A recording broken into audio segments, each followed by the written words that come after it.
Bienvenue sur Terre de Mission, l'émission religieuse de TV Liberté, en ce dimanche 31 août, 12e dimanche après la Pentecôte. 3 séquences.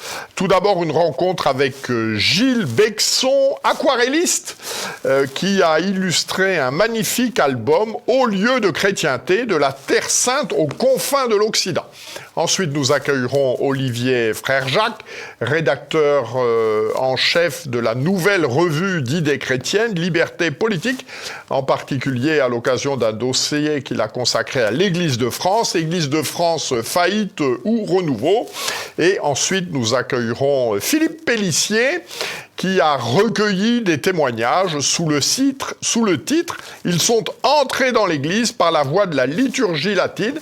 Ce sont en fait des témoignages de néophytes d'une part et de recommençants d'autre part, qui ont renoué ou noué tout simplement avec la foi catholique par le biais de la liturgie traditionnelle.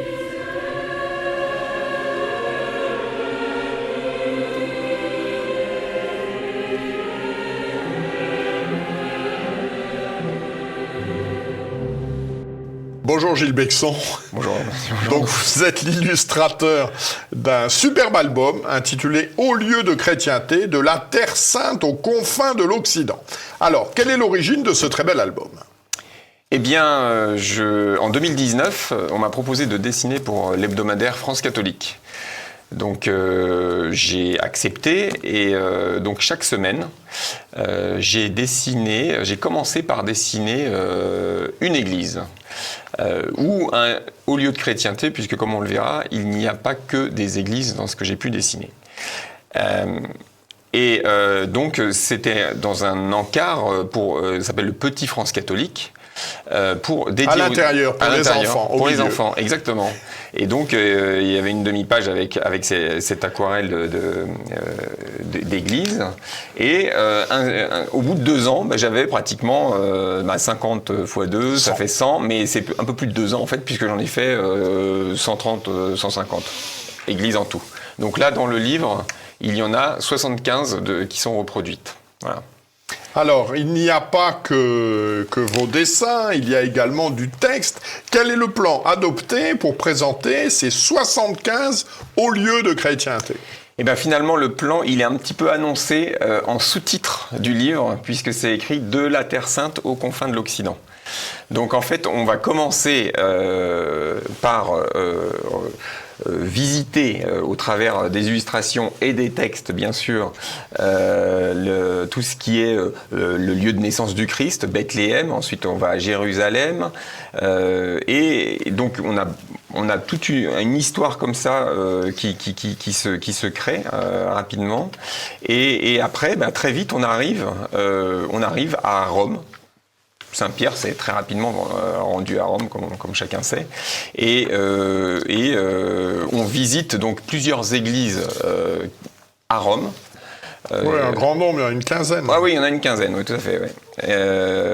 Et après, on va dans toute l'Italie, on se promène en Italie pour ensuite atterrir, si j'allais dire, à Paris.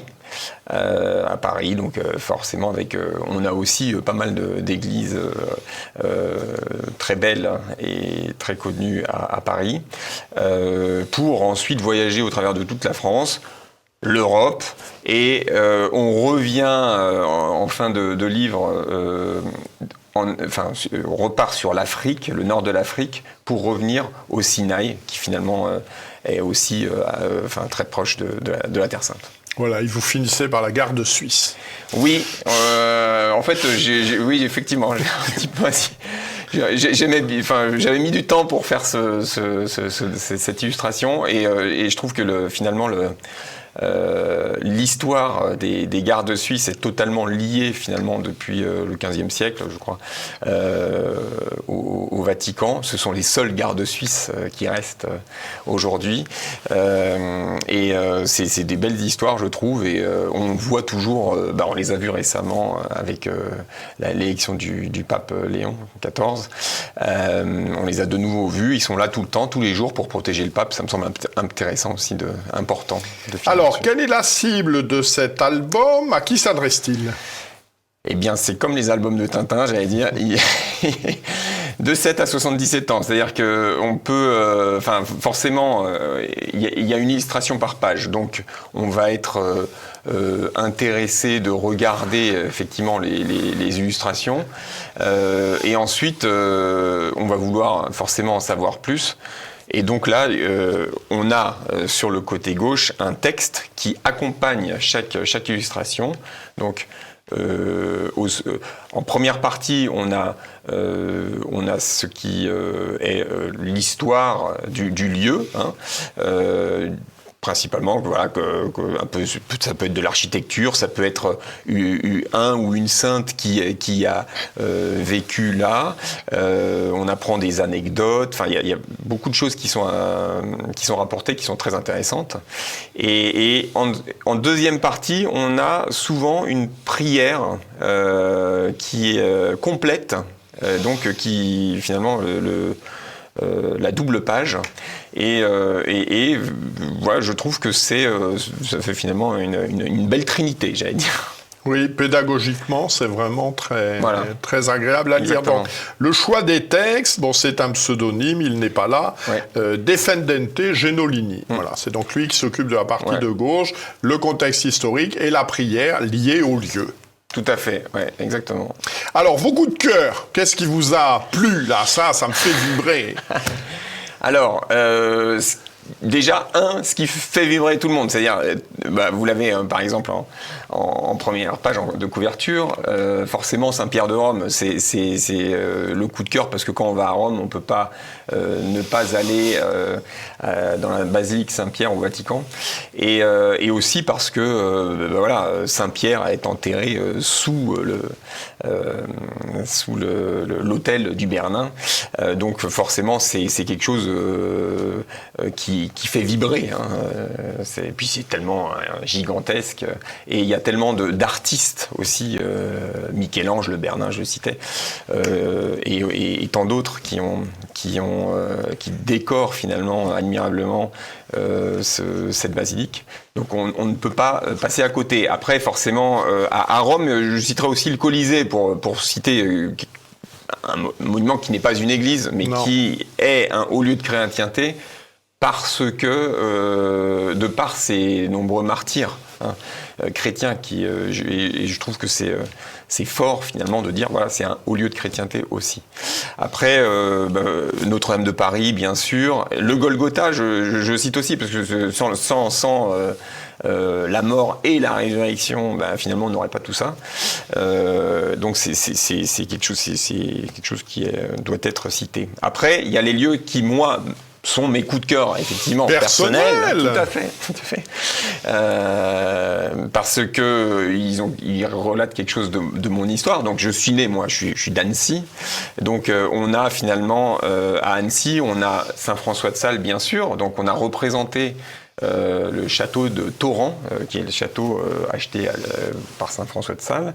Et puis, nous avons l'église qui pourrait être ultra commune si elle n'avait pas été la paroisse d'Anne de Guigné. Donc voilà, donc moi qui ai vécu une partie de mon enfance à Annecy, forcément ce sont deux lieux que ce sont des véritables coups de cœur. J'ajouterais à cela que j'ai vécu aussi en Algérie, donc forcément j'ai même couché... On a même couché à la Belle Étoile à El Goléa, à côté de la tombe du père de Charles de Foucauld. Et donc forcément c'est un coup de cœur, évidemment, parce que c'est tellement de beaux souvenirs voilà, c'est... Et puis en Algérie aussi, on a la basilique Santa Cruz à Oran, construite qui a été construite pour sauver la ville du choléra. Sainte Vierge, faites quelque chose. Et la Sainte Vierge a envoyé la pluie qui a renvoyé à la mer le choléra, et qui a finalement terminé en un coup cette épidémie. Voilà, une grande dévotion des pieds noirs, la basilique de Santa Cruz. Oui, bien sûr, aussi, ouais, tout à fait. Voilà.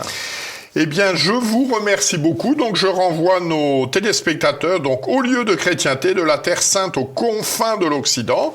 Donc, le texte de Defendente Genolini, les illustrations, ce sont des aquarelles. Tout à fait. De Gilles Bexon, donc une préface du cardinal François Bustillo, donc le cardinal d'Ajaccio. Voilà, c'est un très beau livre. Merci beaucoup. Merci.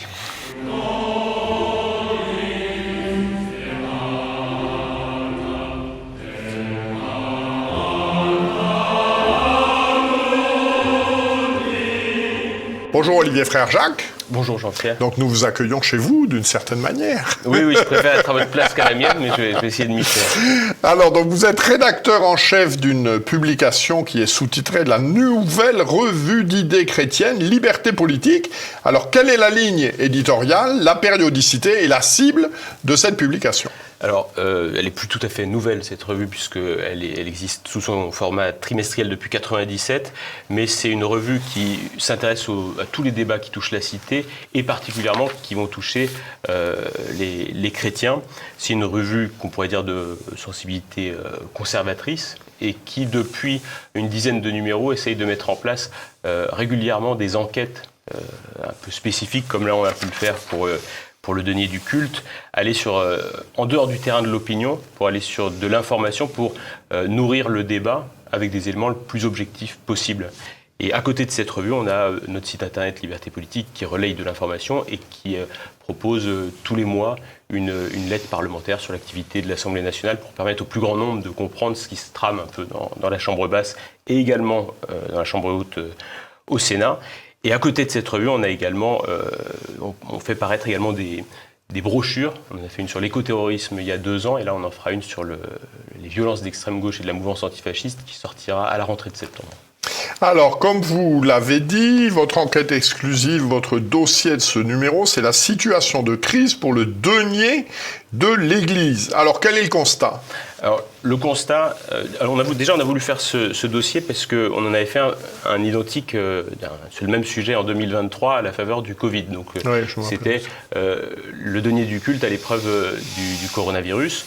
On avait alors constaté que le denier du culte avait augmenté, étonnamment. En réalité, il avait augmenté puisqu'il n'y avait plus de quêtes dans les paroisses, et donc mécaniquement, les gens s'étaient reportés sur le denier du culte. Et en plus, les fidèles bénéficiaient d'un abattement fiscal qui passait de 66 à 75%. Donc il y a eu cet avantage qui a disparu, je crois, au 31 décembre 2022, mais qui a duré et qui a permis de soutenir l'Église et les cultes en général durant cette période. On avait alerté sur le fait qu'il allait y avoir des lendemains difficiles, puisqu'une partie des fidèles qui ont déserté l'Église n'y sont pas retournés. Certains, il y a une Église vieillissante, donc il y a des gens qui sont morts, évidemment, mais il y a également des gens qui ont eu peur et qui ont perdu l'habitude de la religion. Et comme tout le monde sait, quand on perd l'habitude de la religion, on ne pratique plus. La religion, il y a un aspect d'habitude en plus de la foi. Et en l'occurrence, les églises, notamment dans les campagnes, se sont largement dépeuplées, ce qui a favorisé un effondrement dans certains diocèses du don. L'immense majorité des diocèses voient le denier du culte baisser, sauf les diocèses d'Île-de-France hors Paris, parce que Paris est en baisse, mais les autres diocèses d'Île-de-France, les 7 autres diocèses, connaissent tous une hausse et sont d'ailleurs à saluer, on peut les saluer, parce que ces diocèses-là ont quelque chose que n'ont pas beaucoup de diocèses en France, c'est qu'ils font preuve d'une certaine transparence sur leurs chiffres. Et ça, c'est un autre élément de l'enquête qui est assez inquiétant et sur lequel nous avions déjà alerté il y a 2 ans, c'est l'opacité des chiffres. Et cette opacité, il ne s'agit pas de crier nécessairement à la malversation. Je pense qu'il y a un problème d'amateurisme en la matière et qui devrait inquiéter l'Église à l'heure où elle est frappée par d'autres scandales qui sont non pas d'ordre financier mais d'ordre moral, et réagir plus fermement et de manière plus professionnalisée face à de tels phénomènes, en l'occurrence le phénomène de l'absence de transparence dans le denier, est une nécessité aujourd'hui. Alors, vous consacrez également des articles, un à l'Église en Belgique, un autre à l'Église au Québec. Quels enseignements peut-on tirer de ces 2 églises aujourd'hui en bien piteux état ? Alors, On a voulu aller sur la Belgique et le Québec pour une raison bien simple, c'est que ce sont des pays francophones de l'hémisphère nord, et donc c'est plus facile de collecter des données. Il y a des points communs aussi. Oui, et puis il y a la langue commune. Oui, on bien avait sûr. envisagé de faire l'Afrique de l'Ouest, mais c'est un christianisme qui est quand même tout à fait différent, alors que là on a plus de points communs, et en tout cas c'est plus facile même d'obtenir des données. Donc on est allé vers la Belgique francophone et le Québec. En réalité, on a dû faire l'ensemble de la Belgique et ne pas se cantonner qu'à la Wallonie, parce que c'était trop compliqué. Donc on a fait un bilan pour l'ensemble de la Belgique et un bilan pour le Québec. On peut traiter les deux différemment, parce que le Québec est vraiment quelque chose... C'est vraiment un pays dans un État qui est très particulier. C'est gigantesque. Déjà, c'est 1,5 fois la taille de la France, il me semble. 3 fois la taille de la France. C'est 8 millions d'habitants, donc c'est moins que l'Île-de-France. Mais il y a plus d'évêques, évidemment, du fait de la taille, la superficie. Ce qui est explicable, hein. C'est pas du tout une critique.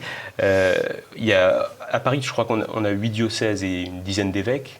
Et là-bas, je crois qu'on a 25 évêques. Avec, je crois que j'avais noté, 21 diocèses et 2 éparchies. Il y a aussi des chrétiens orientaux qui sont installés institutionnellement au Québec. Alors, que ce soit pour le Québec comme pour la Belgique, le déclin s'active au même moment, c'est les fameuses années 60. Au Québec, on a appelé ça la révolution tranquille. C'est qu'en fait, la décomposition des mœurs s'est faite de manière progressive et assez tranquillement.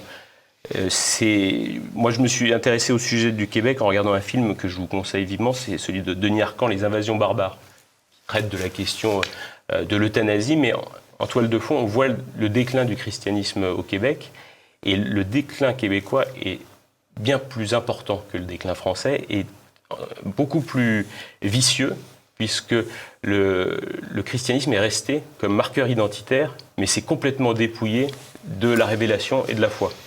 Ce qui fait qu'on a un catholicisme culturel au Québec. Donc on va se revendiquer du christianisme tout en prônant des politiques qui sont complètement anticatholiques. Donc les gens sont restés de culture chrétienne, ne pratiquent plus, mais conservent cette identité qui est très liée aussi à l'identité québécoise, qui se crée aussi en opposition avec le reste du Canada qui n'est pas francophone. C'est également une église qui a été fortement marquée par les scandales sexuels, puisque comme l'État était très lié à l'Église a continué d'avoir un pied dans beaucoup d'écoles, d'institutions, à l'hôpital, tout ça, et donc a été éclaboussée par tous les scandales contemporains. Elle lui était liée, directement ou indirectement, mais comme elle a été partie prenante, elle a été éclabousée, ce qui n'est pas forcément le cas en France, où ça fait quand même... Il y a moins d'écoles qui sont liées au catholicisme que dans un pays comme le Québec, qui était encore très, très chrétien jusqu'à la fin des années 60, début des années 70. Alors, vous évoquez votre titre, Église de France, faillite ou renouveau. Là, toutes les nouvelles que vous nous avez données ne sont pas très réconfortantes. Y a-t-il des pistes de renouveau ? Alors, je pense qu'il y a des pistes de renouveau. Je dirais juste un point positif sur la Belgique, dont le tableau est assez sombre aussi et sur lequel je ne vais pas m'éterniser. Mais la Belgique, il va y avoir un renouvellement important d'évêques et il y a une dynamique de baptême. Il y a eu beaucoup de scandales également d'ordre sexuel en Belgique, mais il y a une dynamique en termes de baptême. Il y a des laïcs qui s'investissent beaucoup, notamment des laïcs français et européens qui vivent en Belgique. Oui, vous mettez ça dans l'article. Et c'est... S'il peut y avoir un renouveau, ce sera probablement de la part des laïcs et du renouvellement des évêques qui ne sera pas formidable, parce que de toute façon, il va falloir composer avec les ressources humaines. Et puis en prendre parmi ceux qui sont là, dans les prêtres. Oui, mais il n'y aura pas de miracle dans l'idéal, mais l'Église de Belgique peut rebondir probablement plus que l'Église du Québec qui est en sale état, même si il faut jurer de rien. Concernant la France, on est dans ce qui est très agréable d'étudier le cas du Québec et de la Belgique, c'est qu'on a l'impression que chez nous tout va bien. Parce que vraiment, nos évêques sont beaucoup moins... La Belgique est un laboratoire progressiste, pas autant que l'Allemagne, mais quand même beaucoup plus que la France. Ils sont dans une situation doctrinale catastrophique. Et quand on voit ça, on se dit que nous, en France, on est plutôt bien dotés. Et sur la France, moi, j'aurais 3 éléments qui me semblent importants. Je ne dis pas que ce sont des éléments miracles, puisque de toute façon, s'il y avait une solution miracle, ce serait probablement pas moi qui l'aborderais. Mais je pense qu'il faut nettoyer les écuries d'Augias, c'est-à-dire qu'il faut mettre fin au scandale sexuel qu'il y a pu avoir, non pas avec des gadgets institutionnels comme la SIAZ et ce genre de démarches qui ont fait venir des gens hors de l'Église pour juger l'Église. Il faut que chez nous, nous fassions notre propre procès, c'est-à-dire que avoir le courage de dire ce qui a été mauvais. Et ça concerne toute l'Église, quelles que soient les sensibilités, puisqu'on a vu que les scandales sexuels, il y en avait eu dans toutes les sensibilités des ultra-progressistes ou traditionnalistes. Tout le monde a été touché par ce phénomène.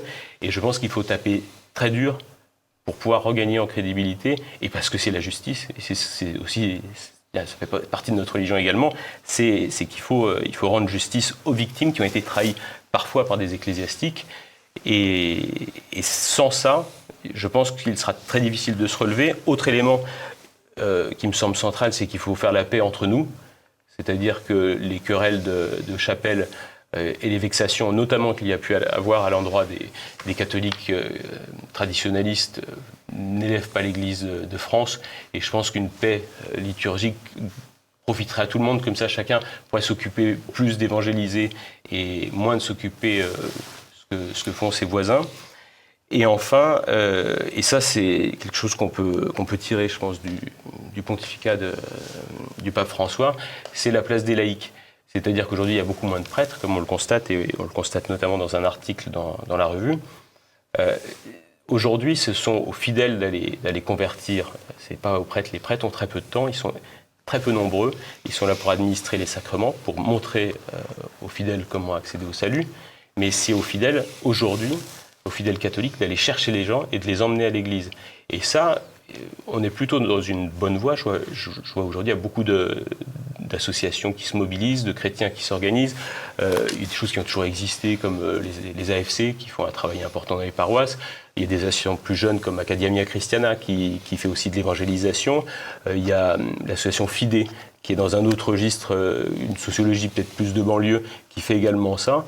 Et je pense que s'il y a quelque chose qu'il faut garder du pontificat de François, c'est bien ça, c'est que les fidèles se réapproprient leur place dans l'Église, leur juste place. Ils n'ont pas la place du curé, évidemment, mais ils ont une juste place. Et en tout cas, leur place, elle doit être, je pense, centrale aujourd'hui dans le cadre de l'évangélisation. Merci beaucoup de tous ces développements. Donc je renvoie nos téléspectateurs donc au numéro 104 de Liberté politique avec un dossier sur l'Église de France, faillite ou renouveau. Merci beaucoup Olivier Frère-Jacques. Merci beaucoup.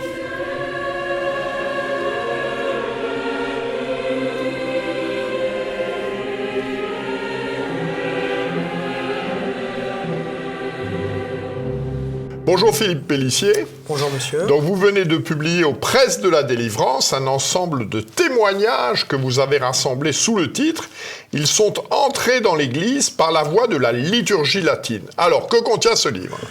Un recueil d'une quarantaine de témoignages venant de néophytes, ayant reçu le baptême dans la forme traditionnelle, soit l'année dernière, soit cette année. Une contribution également d'environ 14 recommençants. Il y a des gens qui avaient été baptisés dans leur enfance, mais avaient abandonné toute pratique religieuse. Et puis, on y ajoutait aussi 4 témoignages de prêtres qui nous expliquent comment ils ont accompagné ces personnes. Je précise que nous avons donc diffusé des questionnaires avec le concours de la Fraternité Saint-Pierre, des missionnaires de la Miséricorde et de la paroisse parisienne de Saint-Roch. Alors, qu'est-ce qui vous a frappé dans ces témoignages ? Quelles sont les grandes tendances qui surgissent de ce dont parlent ces convertis ? Le mouvement de baptême d'adultes est assez connu aujourd'hui dans l'Église en général. Il touche également le milieu traditionnel. C'est un point important. Le milieu traditionnel n'est pas refermé sur lui-même. Il ne se limite pas à quelques familles de nostalgiques. Il est vivant, il est attractif. Donc nous avons des jeunes gens en général, qui se posent des questions sur eux-mêmes, des questions sur le sens de leur vie, des questions sur le monde qui les entoure, et qui trouvent dans l'enseignement de l'Église catholique les réponses dont ils ont besoin. En approfondissant des choses, souvent en allant un petit peu plus loin, ils trouvent dans la liturgie traditionnelle l'expression la plus adaptée à leur démarche. Donc il y a deux cas de figure qui peuvent se retrouver. Des fidèles plutôt attirés par le côté émotionnel de la liturgie traditionnelle, c'est-à-dire qu'ils ressentent à la messe la présence réelle de notre Seigneur, et puis d'autres, peut-être plus intellectuels, qui voient dans la liturgie traditionnelle une expression, ou l'expression la plus parfaite, de la théologie de l'Eucharistie. Donc les deux cas de figure se voient. Ce que je note, c'est que la plupart mentionnent également l'aspect esthétique, mais que ça vient toujours en second plan. Hein, l'esthétique n'est pas, la messe n'est pas un concert, et l'esthétique n'est pas la justification prioritaire de leur conversion et de leur volonté de rejoindre la forme traditionnelle. Alors beaucoup de ce que j'ai lu insiste sur la sacralité. Sacralité renforcée par le fait qu'on ne voit pas le célébrant, que c'est en latin, qu'il y a des temps de silence. Le silence est souvent mentionné. Le silence est un point important. Il contribue à la dignité pour beaucoup, effectivement, de personnes interrogées. Cette liturgie est extrêmement digne et solennelle. Et alors, quels enseignements peut-on tirer de ces témoignages pour l'évangélisation ? Je crois que le point le plus frappant, c'est l'importance d'Internet. Beaucoup de convertis ont commencé leur cheminement seuls, en allant se documenter sur Internet.